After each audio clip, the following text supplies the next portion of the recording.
नमस्कार साथियों। Uttar Pradesh police constable के विद्यार्थियों के चेहरे पर हमें साफ साफ पसीना दिखाई पड़ रहा है। 17 फरवरी और 18 फरवरी को आपका एग्जाम तय कर दिया गया है। अब इतने कम समय में कैसे तैयारी की जाए, लेकिन जो विद्यार्थी बहुत लंबे समय से उत्तर प्रदेश पुलिस कांस्टेबल की तैयारी कर रहे थे उनके चेहरे पर मुस्कान भी है, लेकिन जो विद्यार्थी बिल्कुल नए नए हैं उनके चेहरे पर शिकन है। वो अब भी चाहते हैं, उनका दिल यही चाहता है कि ये एग्जाम पोस्टपोन हो जाए और कुछ समय हमको और मिल जाए। तो चलिए, कोई बात नहीं है, जैसा होना होगा वैसा होकर ही रहेगा। और ये सरकार 18 फरवरी और 17 फरवरी को एग्जाम आपका कराकर ही रहेगी चुनावी दांव पे, जैसा कि आप सभी लोग जानते हैं। चलिए, तो अब हम लोग बात करते हैं रणनीति की। ये जो रणनीति हम आपको बताने वाले हैं, ये चुपचाप आप देखिएगा, चुपचाप समझिएगा और आप देखिएगा कि आप कौन से पायदान पर बैठे हुए हैं। आप जिस पायदान पर बैठे हुए हैं वहां से आप कैसे ऊपर बढ़ पाएंगे। और इस वीडियो को देखने के बाद 100% मैं बता रहा हूं, 100% आपके क्वेश्चन में इजाफा होगा। यानी जो भी आप मॉक टेस्ट दे रहे हैं या फिर जो भी आपकी रणनीति अभी तक अपनाई है और अभी तक वो रणनीति अपनाने के बाद आपके मन में डर सा बना हुआ है, तो उस डर को इस वीडियो के माध्यम से आप दूर कर पाएंगे। ठीक है, तो देखिएगा, किसी भी परीक्षा को पास करने के लिए, उत्तर प्रदेश पुलिस कांस्टेबल की परीक्षा को पास करने के लिए सिर्फ 5 चरण होते हैं। इन 5 चरणों में आप देख लीजिएगा कौन से चरण पर आप बैठे हैं और कौन सा चरण आपने फॉलो नहीं किया है। अगर इन 5 चरणों में से कोई भी चरण आपने फॉलो नहीं किया होगा तो इसके लिए आप खुद ही जिम्मेदार होंगे। ठीक है ना। तो चलिए, सबसे पहले समझ लीजिए, परीक्षा को पास करने के जो 5 चरण हैं उनमें जो पहला चरण होता है वो होता है आपका पाठ्यक्रम। कहते नहीं, रणभूमि में खेलने से पहले मन भूमि में खेलना बहुत आवश्यक होता है। सामने वाले के पास कितनी बड़ी सेना है और हमारे पास कितनी बड़ी सेना है, क्या हमारे पास टेक्नोलॉजी है, क्या उनके पास टेक्नोलॉजी नहीं है। बाबर बहुत कम सेना लेकर भी इब्राहिम लोदी के 1.5 लाख सैनिकों को पराजित कर दिया था, क्योंकि उसके पास टेक्नोलॉजी थी, उसने स्मार्ट वर्क किया था, है ना। वैसे भाई, स्मार्ट वर्क करना है, हम लोगों को गधा नहीं बनना है कि खींच के हमें कोई ले जा रहा है या हम किसी चीज को खींच के ले जा रहे हैं। तो समझिएगा, तो सबसे पहले आपको सिलेबस पता करना था। ठीक है ना, सबसे पहले आपको सिलेबस पता करना है कि आपकी परीक्षा का पाठ्यक्रम क्या है। सुनते रहिएगा, दिल खुश हो जाएगा और आपको मजा आ जाए कि लग जाए कि यस सर, यही वीडियो की हमें तलाश थी। तो वीडियो को लाइक और शेयर जरूर कर दीजिएगा अपने दोस्तों के साथ भी जिसका आप भला चाहते हो। ठीक है ना। और आगे बढ़ते हैं, तो सबसे पहले आपको पाठ्यक्रम समझना है। जब भी कोई परीक्षा आती है तो उसका पाठ्यक्रम दिया जाता है। उस पाठ्यक्रम में सब कुछ लिखा रहता है कि जीएस पूछी जाएगी, जीके पूछी जाएगी, हिंदी पूछी जाएगी, रीजनिंग होगी, मैथ होगी, मानसिक अभिरुचि होगी। इस प्रकार से आपका सिलेबस देता है। कभी कभी सिलेबस में सिर्फ आपको सब्जेक्ट दे देता है कि हम ये पूछेंगे, उसके अंदर नहीं पता चलता है कि वो पूछेगा क्या क्या। जैसे उसने कह दिया हम उत्तर प्रदेश का सामान्य ज्ञान पूछेंगे, लेकिन ये नहीं पता चला उत्तर प्रदेश के सामान्य ज्ञान में वो क्या पूछेगा।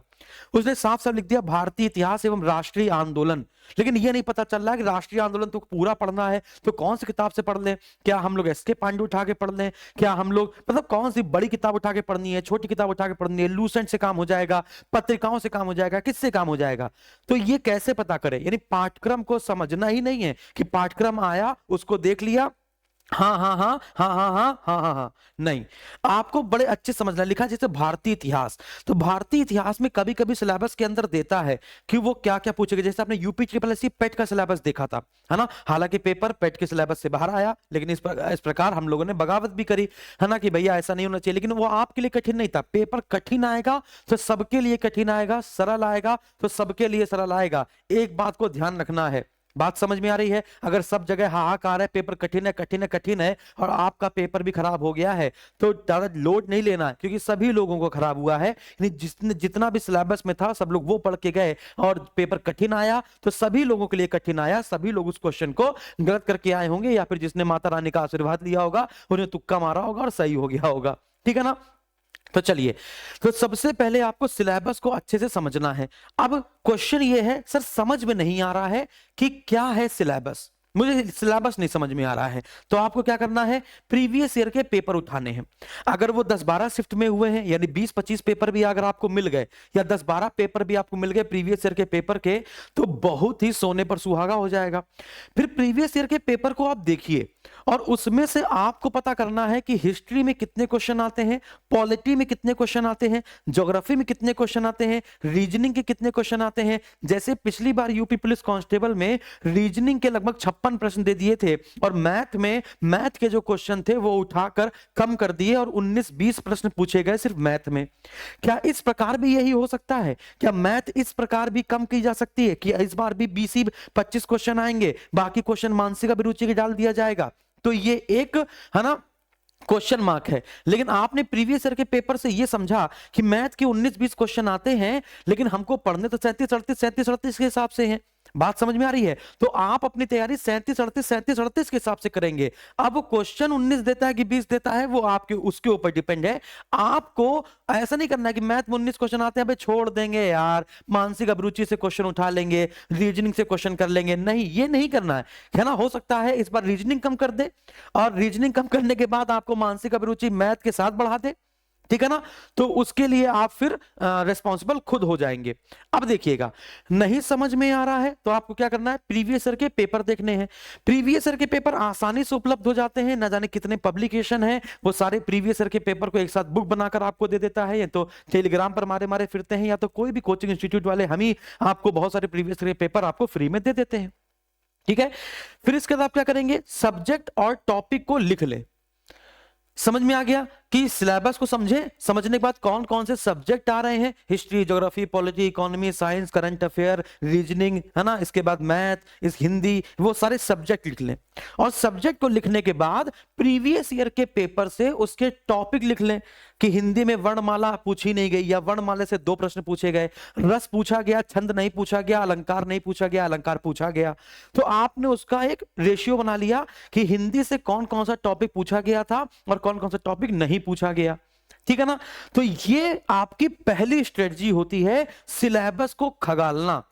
बस बच्चों 50% काम यही हो जाता है। ये जो पहला स्टेप है यही 50% है आपके सफलता की सीढ़ी का। यानी कि आपने अब सीढ़ी बना ली है बच्चों, आपने ऊपर छत पर चढ़ने के लिए, अपनी सफलता को पाने के लिए सीढ़ी बना ली है। यानी आप विश्वकर्मा भगवान हो गए हैं। अब बस आपको धीमे धीमे चढ़ते चले जाना है और देखते चले जाना है कि उस सीढ़ी पर कोई दूसरा तेजी से तो नहीं चढ़ रहा है, कहीं आपकी जो रफ्तार है वो कम तो नहीं है एग्जाम डेट के हिसाब से। आपने 50% काम सिर्फ सिलेबस को चीर फाड़ के खत्म कर लिया। अब आते हैं स्टेप नंबर 2 पे। स्टेप नंबर 2 ये कहता है कि प्रत्येक विषय के टॉपिक्स पर लिखना।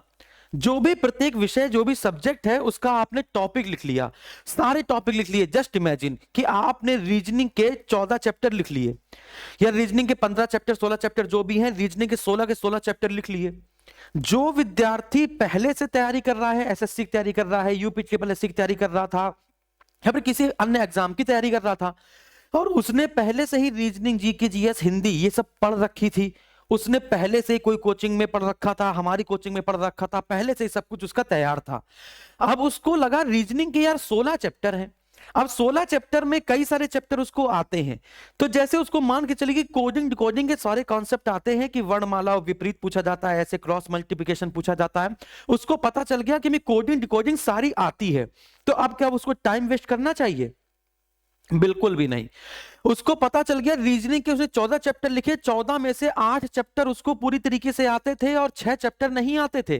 तो वो जो 8 चैप्टर उसको आते थे, उस चैप्टर के सबसे पहले आपके किताब खरीद लेनी होती है टॉपिक वाइज की। एक टॉपिक वाइज बेटा आता है, चैप्टर वाइज आता है क्वेश्चन बैंक।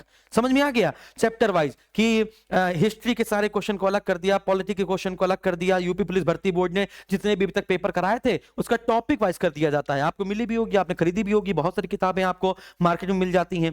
तो अब आपने रीजनिंग का देखा, रीजनिंग में आपको कोडिंग डिकोडिंग आता है, ब्लड रिलेशन आता है, स्टेटमेंट अजम्पशन आता है, सिलोगिज्म आपको आता है, चैप्टर आते हैं। तो अब आपको फिर से नहीं पढ़ना है कि फिर से वीडियो खोला, टीचर का कोर्स लिया था और कोर्स करके उसको पढ़ना शुरू किया, वो टाइम बर्बादी है। ये टाइम मैनेजमेंट का बहुत गंदा तरीका है। आपको पता है कोडिंग डिकोडिंग आती है, आपने सीधे चैप्टर वाइज क्वेश्चन बुक खोली और आपने क्या किया, उसमें कोडिंग डिकोडिंग के जितने भी क्वेश्चन थे, 100 क्वेश्चन, 50 क्वेश्चन, 40 क्वेश्चन, तो प्रीवियस ईयर के पेपर के जितने भी मिला के कोडिंग डिकोडिंग के जितने भी क्वेश्चन थे रीजनिंग में, उसको आपने लगा लिया। अगर पूरे के पूरे नंबर आपके आ गए, है ना, यानी 100 प्रश्न है अगर उसके उस किताब में, और 100 प्रश्न में आपने 70-80 क्वेश्चन बिल्कुल सही कर लिए, और 10-12 क्वेश्चन तो ऐसे आते हैं जो किताब में टीचर भी समझ नहीं पाता है, फिर वो भी ढूंढता है, ऐसे वाले होते हैं।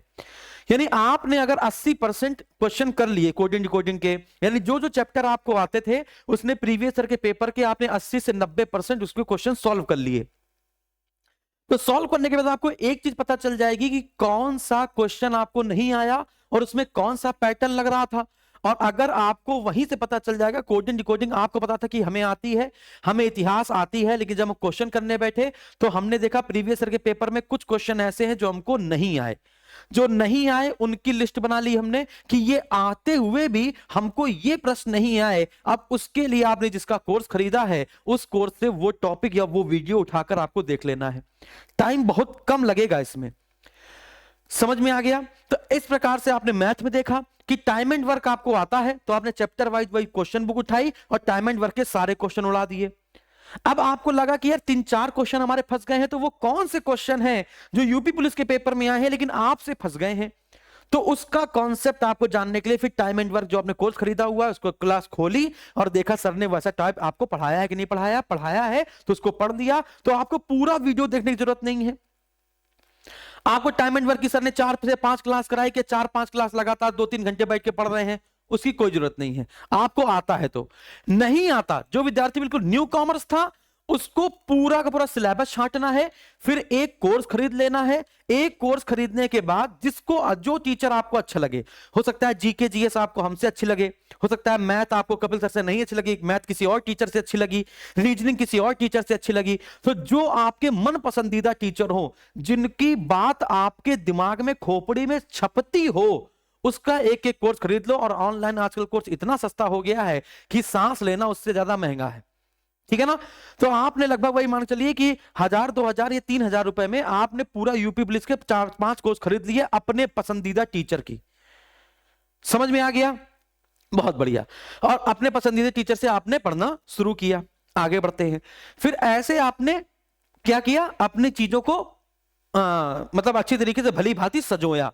तो एक जो चैप्टर आते थे आपने क्या कर दिया, चैप्टर आते थे उनका सीधे सीधे हमने चैप्टर वाइज टेस्ट कर दिया, जो नहीं आता था उसकी लिस्ट बनाई और उसका वीडियो हमने उठाकर देख लिया। ये वाला दूसरा स्टेप हो गया। समझ में आ रहा है? देखो मेरी बातें जिसको समझ में आ रही हैं बस वही राजा बनेगा। फिर मैं बता रहा हूं आपको, हो सकता है किसी को मेरी बातें नहीं समझ में आ रही, स्ट्रेटेजी बता रहे हैं कि क्या बता रहे हैं समझ नहीं आ रहा। अगर स्ट्रेटेजी ही नहीं समझ में आ रही है मतलब तुम युद्ध से बहुत दूर हो, बहुत दूर हो। ठीक है? अब आते हैं तीसरे स्टेप पर। जिसको जो बात मेरी अच्छी लग जाए वो लाइक के माध्यम से, शेयर के माध्यम से अपनी फीलिंग को व्यक्त करेगा। अब हम लोग आते हैं तीसरे स्टेप पर। तो पहला स्टेप क्या था बच्चों? सिलेबस का चीरहरण। पहला सिलेबस था, पहला स्टेप था 50% कवर करेगा, सिलेबस का चीरहरण। दूसरा था जो आपको आता है उसका टेस्ट, जो नहीं आता है उसकी लिस्ट।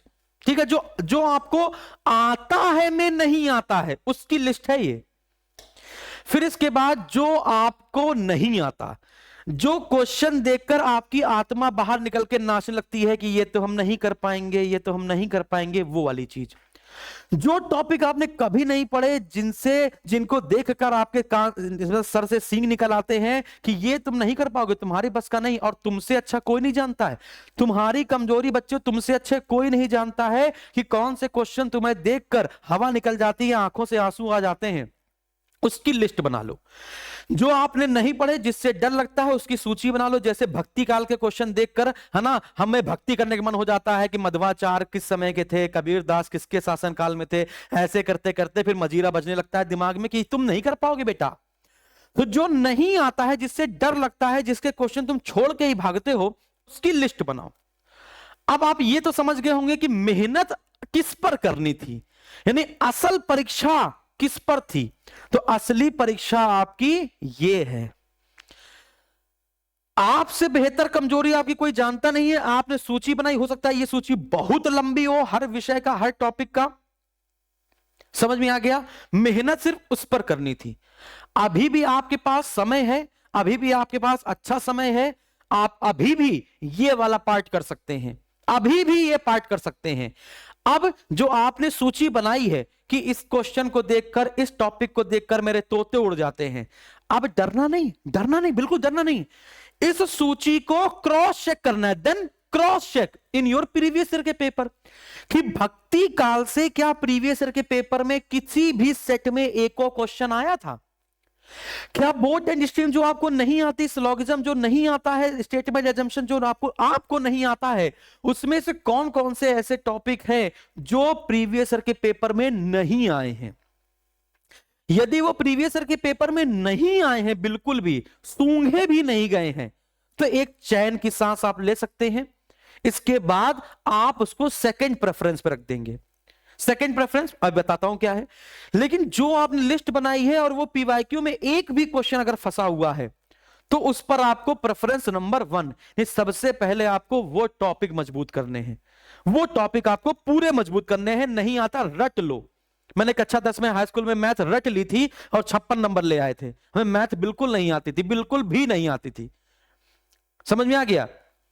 अच्छा, फिर इसके बाद आपने क्या कर दिया, क्रॉस चेक कर लिया। प्रेफरेंस नंबर 1 जो पीवाईक्यू में आए हैं क्वेश्चन और इसमें आपकी लिस्ट में शामिल है, प्रेफरेंस नंबर 1, और जो नहीं आए हैं और जो आपकी लिस्ट में शामिल है क्योंकि सिलेबस में शामिल है तो प्रेफरेंस नंबर 2।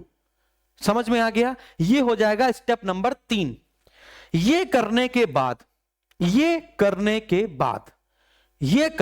बाद आपको चैप्टर वाइज, ये जो बुक थी आपके पास प्रीवियस ईयर के पेपर की, जो चैप्टर वाइज क्वेश्चन बैंक थी, इसको आपने सॉल्व कर डाला।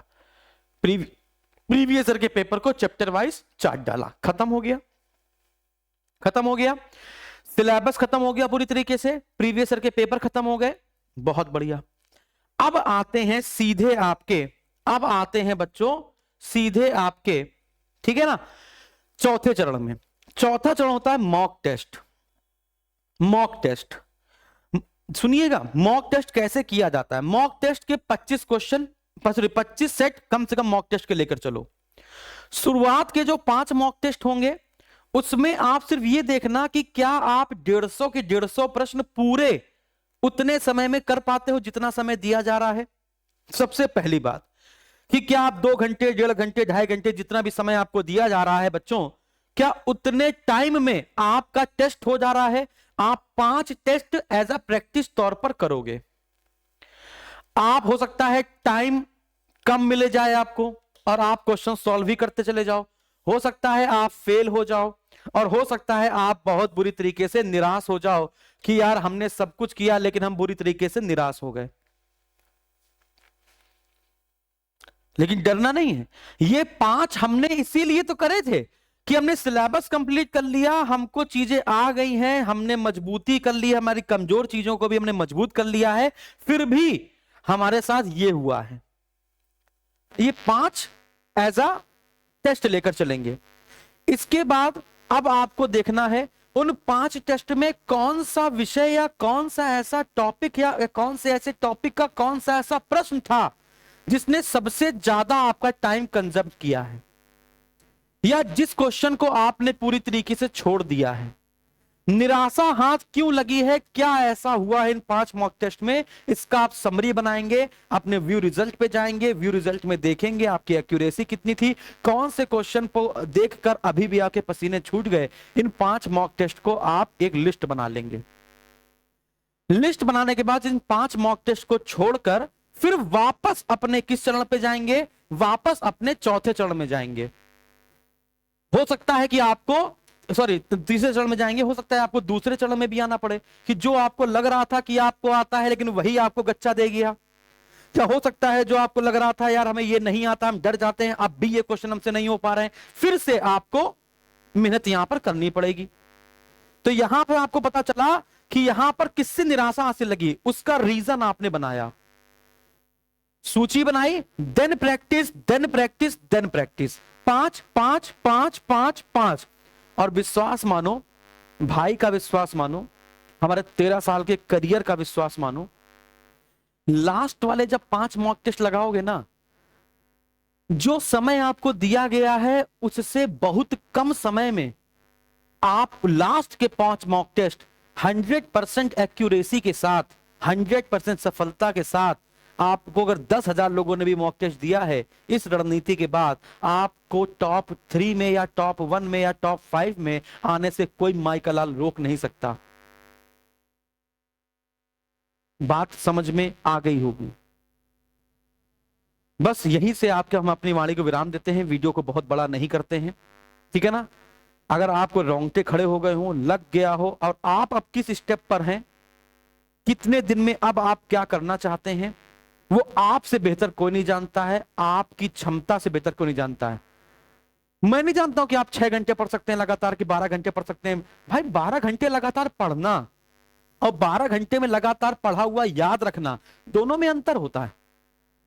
पढ़ तो सब रहे हैं किताब, तो तुम नॉवल थोड़ा ना पढ़ रहे हो कि तुमने नॉवल पढ़ा और हल्का हल्का धुंधला धुंधला तुमको याद हुआ कि हमने कहानी सुनी थी।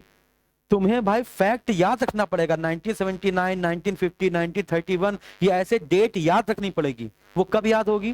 पढ़ोगे, प्रैक्टिस करोगे, फिर पढ़ोगे, फिर प्रैक्टिस करोगे, फिर पढ़ोगे, फिर प्रैक्टिस करोगे। समझ में आ गया? हम लोग हमसे पूछते सर आपको इतना कैसे आता है?